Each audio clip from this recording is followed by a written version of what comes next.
Hello one and all, and welcome back to the RimWorld Eternal Winter series. Today, my good friends and family, I actually have some pretty big plans for our medieval dynasty, the biggest of which I will be saving for the end of the video, or at least near the end of the video, I should say.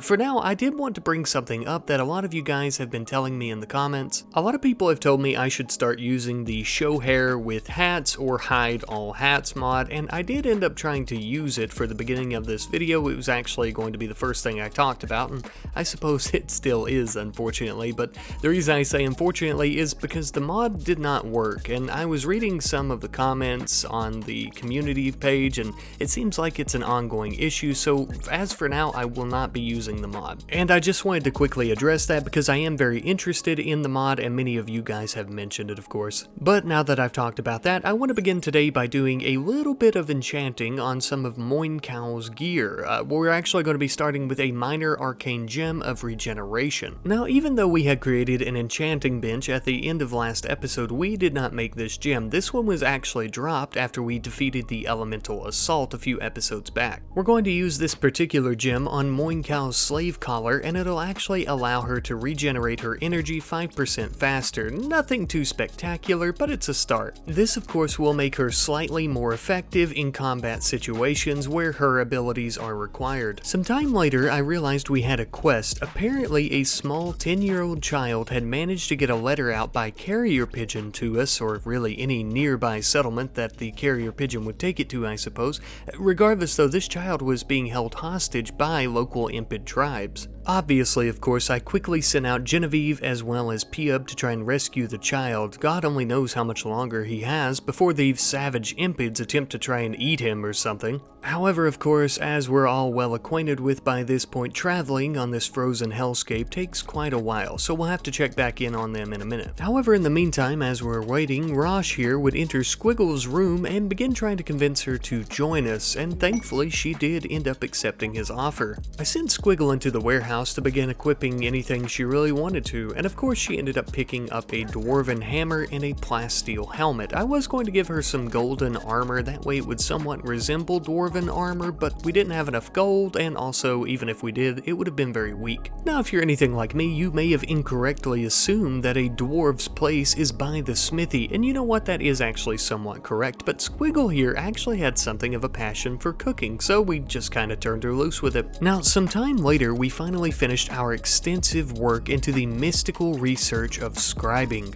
The scribing table will actually allow us to use magicite and a few other resources to make scrolls. These scrolls will allow us to teach our pawns with magical abilities such as mages, different types of spells and whatnot. There are of course many different types of scrolls with many different types of spells that span across all the many different types of mages and other magical classes. And of course, with further research into scribing, we can unlock new different types of scrolls. However, of course, that is something that I think we'll save for the future. As for now, while we're waiting on Piub and Genevieve to actually arrive at the Impid prison camp, I think we're going to take it easy and maybe make some rugs and do other things to just kind of beautify the base for a bit. In particular, right now, we're just kind of beautifying the section of the prison where the guards actually stay and keep an eye on things, and as you can see, these rugs really do improve things quite a bit. Once that was completed, I decided that I would also like to improve upon our treasury, the one that we have in Jarl Rosh and Lady Zippy's room. I noticed last episode when we were mining out all the emeralds and other different types of gems from the mountains, we didn't have enough space for them in the treasury, which is where they belong. So naturally, of course, I ended up making the treasury much larger with many more areas to store gems and other riches. However, before we could fully complete it, Genevieve and Piub had arrived at the Impid prison camp ready to save the child. As they approached the camp from a distance, there were no threats in sight. Nothing that they could see, of course. There was a large mammal bird creature flying around, but it didn't appear to be a manhunter, nor were the death stingers trying to hunt us down either. We cautiously approached the camp, always looking out for the possibility of an ambush, of course. After arriving, we bursted through the door, and the child appeared to be an Impid themselves.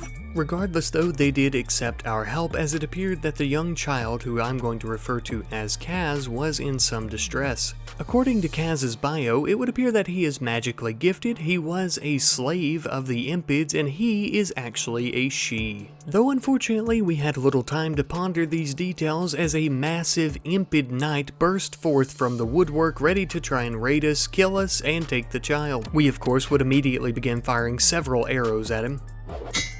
Though this didn't exactly hinder him from closing the gap between himself and Piub as well as Genevieve. We would then attempt to go a bit close quarters with some melee attacks on him. He would end up catching Piub on fire, and Piub would of course run away because she's on fire. We would continue fighting with Genevieve until Piub came back. It was a whole ordeal. But the three of them would continue fighting for several hours, and it went on, and I really wish I had created an animation to show you what this looked like in my head as it was happening, but this video unfortunately is already coming out a bit late.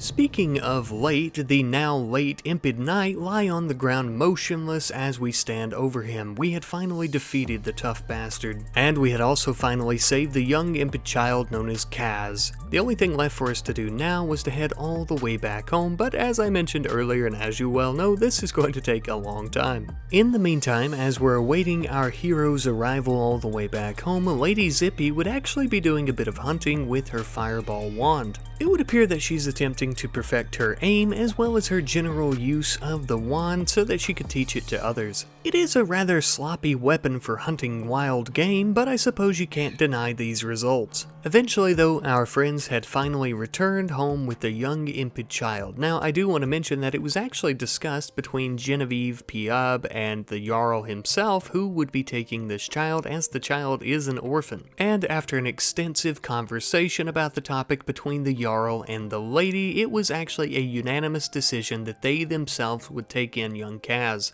They couldn't bear to see a young child near the same age as their daughter's Snowdrop go through such horrific events such as child slavery and things like that, so of course they opened their doors to her. And you know, in my own opinion, I think that Rosh and Zippy are the perfect couple for another child, because I mean they already have Snowdrop. It would be good for Kaz to grow up with another child like a sibling in close proximity to her. And of course, with them being the Jarl and the lady, they have the best home, they have the best furniture, they have the best of everything. After Kaz got acquainted with everyone at the keep and began getting settled into her new room, we thought it may be best for her and Snowdrop as well as Zippy to spend a little bit of time bonding together. And of course, nothing says girl time like some target practice with an ice wand and a flintlock pistol, so that's exactly what Zippy took them out to do. We found some ancient ruins of some type of old metallic vehicle and just turned the girls loose and let them start firing upon them. But of course we're not totally irresponsible. Zippy here flung a few fireballs in the general direction of the targets to show the girls where they should be aiming, and you know what, after that they were completely naturals at it, hitting the targets most of the time.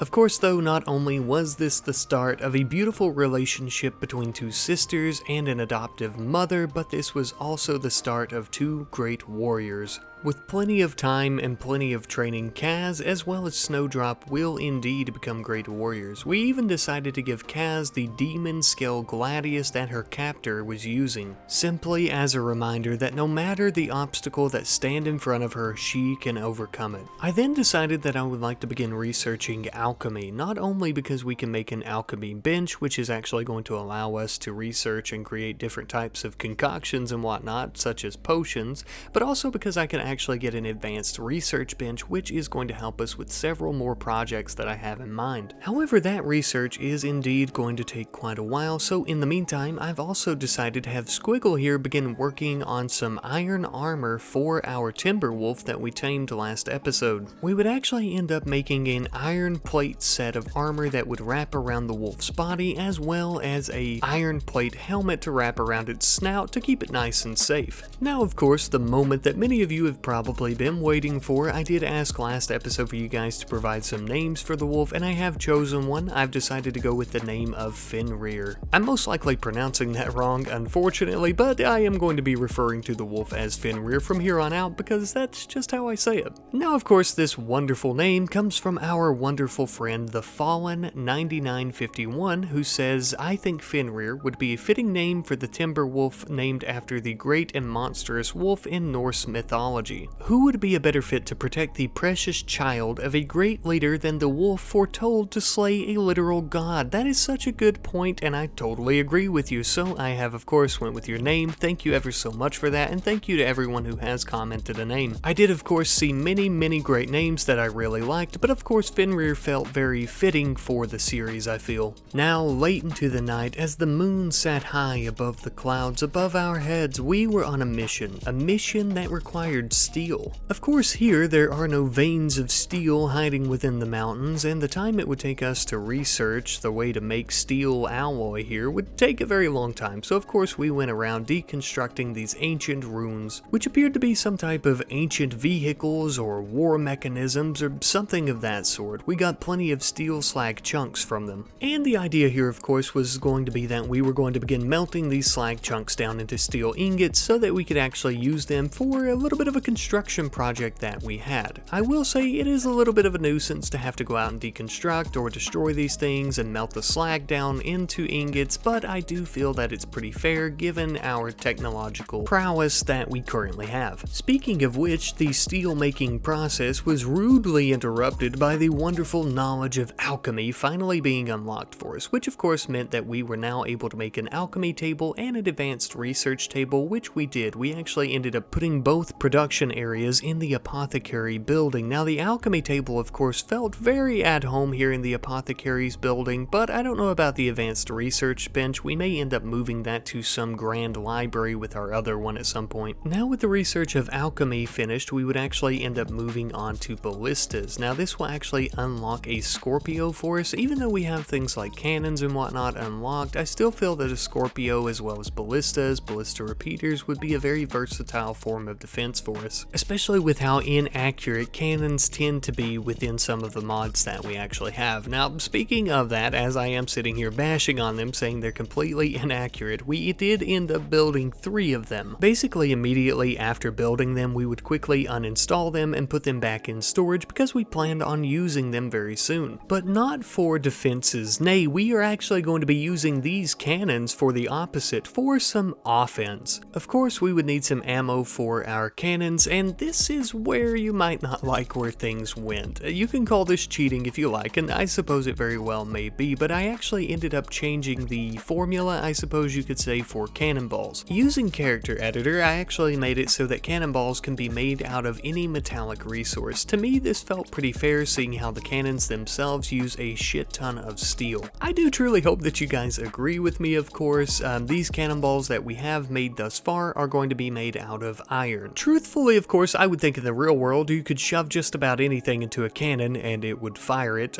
but these iron cannonballs are no different than the steel ones other than the resource that they're made out of, so they're basically identical. And now, before I finally reveal the big plan for the ending of today's episode, we have to sit around and wait for a trade caravan to show up because I actually need to buy some pack animals. Normally, in any other RimWorld colony on any other world, it would most likely be much faster for us to just send out a small caravan and do a bit of trading with one of our neighbors, but because the entire planet is frozen, it would take a very long time to end up doing that and to bring the animals back. Luckily for us though, a few days later, it just so happened we ended up having a bulk goods merchant who showed up with plenty of pack animals, so we ended up buying a couple of bison from them. We only had to trade them some linen and raw hide for them as well, which was nice. Now, originally I thought that these 2 great beasts would be able to carry all of our cannons, but unfortunately I was wrong. Turns out these cannons are quite heavy. Unfortunately, because the weight of these cannons were so massive, with the current animals we have as well as people, we wouldn't actually be able to take a single cannon along with us on the journey, so we would end up having to buy a few more pack animals if we expected to really get off the ground with this. Thankfully, of course, the bulk goods merchant had yet to leave the area, and we ended up buying yet another bison as well as a muffalo off of them. This should be plenty enough to carry at least 2 of the cannons that we created. But finally, my friends, with the proper preparations finally put into place, we could finally begin preparing for our attack. We had planned on attacking a nearby Impid settlement. Now, why exactly did we decide to attack an Impid settlement over any of the elves or anything like that that are actually on the main road? I'm not exactly sure. Perhaps the Jarl and Lady were so disturbed, as well as our other dynasty members, by the Impid child slave that we had rescued. Just simply shocked and so upset by how vile the Impid tribes can be. It may very well be possible that they felt, given the circumstances and everything that they've seen, even though it was a fraction of what the Impids do, they didn't feel that these savage beasts should even live on the same planet as them, let alone within close proximity. Regardless of the reason as to why, the Jarl and his men would arrive at the Impid settlement not too long thereafter in the dead of night. Of course though, we didn't get to bring all of our members, unfortunately, as we did end up leaving Lady Zippy as well as Squiggle back with the children to watch after them. From a distance, even through the dark as well as the snow, we could see the lights of the Impid settlement not too far. We were actually fairly astonished. It looked to be a somewhat civilized city or even small town. How could people so savage and horrible have something so normal? Rosh actually ended up making a remark towards Robin and Sissy about how it was somewhat ironic that these creatures that walk around and literally breathe fire live in these wooden shacks. We should also end up making a note: the next time we attack an Impid settlement, we should actually bring some ammo that's more combustible. But for now, of course, we're going to have to work with what we have. We would quickly begin unloading all of our ammunition as well as our cannons that we had brought along on our animals. In retrospect, I do wish that we would have brought some other type of cannon, or maybe a mortar instead, something along those lines, or maybe just with some explosive ammo, something that has more splash damage, because these cannons, as you'll see momentarily, are extremely inaccurate, unfortunately. We did have pivot cannons, which tend to be a little bit more accurate, but unfortunately you can't uninstall them and bring them with you to places. Nonetheless, however, we would continue our barrage of cannonballs, occasionally hitting the Impid settlement, and eventually they ended up coming to attack us because of it. Now, as they were on their way to try and slaughter us though, something pretty spectacular happened. They actually got caught up in a little bit of a kerfuffle with some death stingers nearby their settlement. So as they were fighting off these massive bugs, and the bugs were actually injuring several of them, which was great for us, something that was even better is we were having time to reload our cannons and get a few more pot shots in before they got too close. Eventually though, by daybreak, they had overwhelmed the insects and they began making their way towards us. Now, I wish I could tell you I had a very complex strategy here, but really I just wanted to keep my distance and attack them from afar.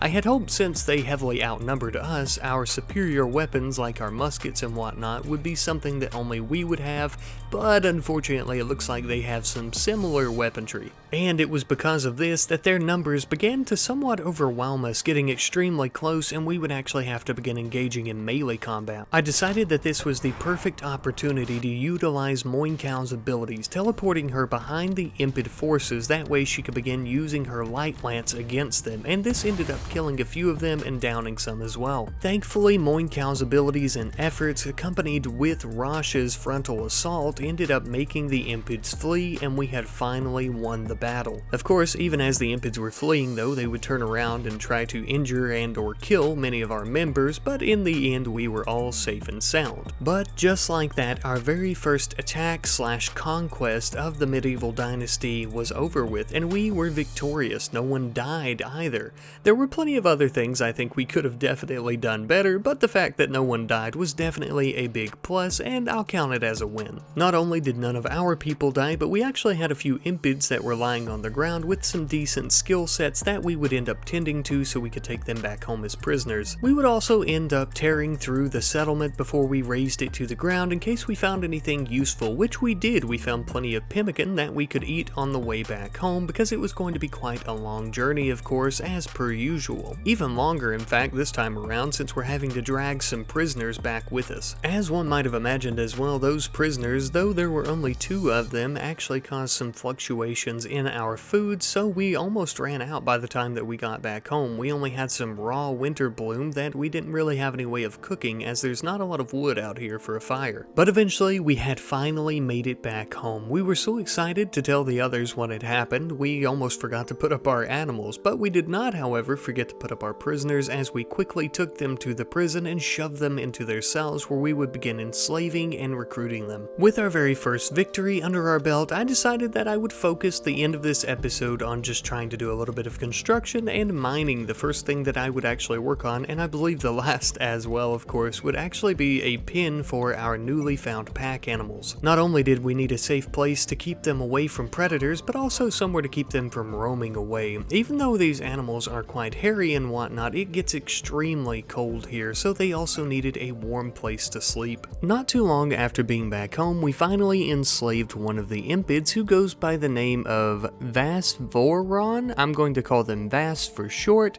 Looks like they're magically gifted and they have one hell of a construction skill. They also have a burning passion for construction as well as mining, where the skill is more mid-tier. Some time later, I was trying to think about how we could feed all of our new pack animals. I originally wanted to do some kibble, but the problem is in our warmer spring and summer months, even though it's constantly a permanent winter here, we have more animals during those months, meaning that meat's not always going to be available all the time. And obviously, of course, hay grass isn't exactly a viable option because we would have to grow it inside. Now, of course, we could use planter boxes and whatnot like we're doing with our heel root in the apothecary building, but the problem is with that, we would have to build a lot of skylights, thus using up a lot of steel, unfortunately. So, long story short, I ended up planting a whole bunch of winter bloom. If it's good enough for us to eat, it's good enough for our animals. And we obviously know it's edible for our bison and our muffalo because many of those same types of animals will wander into the area trying to eat our crops when we have to kill them.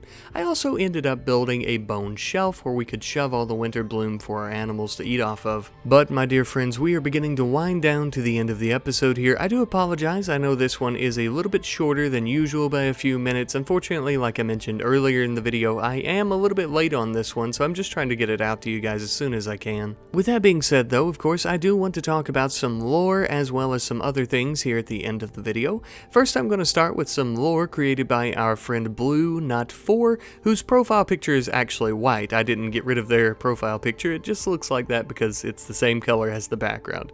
Anyhow though, they said that a lore idea, the land where our buildings and our dynasty is actually on, used to be an elven territory until some massive battle took place there that caused them all to pull out of that land, which would also explain all of the ancient weapons and giant carts and medieval war machines and things like that. It would also explain why they really absolutely hate us and they continue trying to raid us, other than the fact that the elves just want to be the superior power on the planet, of course. And I really think that that is some awesome lore, and I think that it makes a lot of sense, so thank you ever so much for that, Blue Nut 4, I really like that. Next up, I actually have a double comment here by Jorge Alonso Castillo Fernand 744 and Eritas, where they are both actually talking about maybe dev moding or using some mod to recruit Rick, who is the lover of Genevieve. And I kind of want to get everyone's ideas on that, or opinions I suppose, and just let me know what you think. I don't think I'm really opposed to using dev mode to try and recruit him, but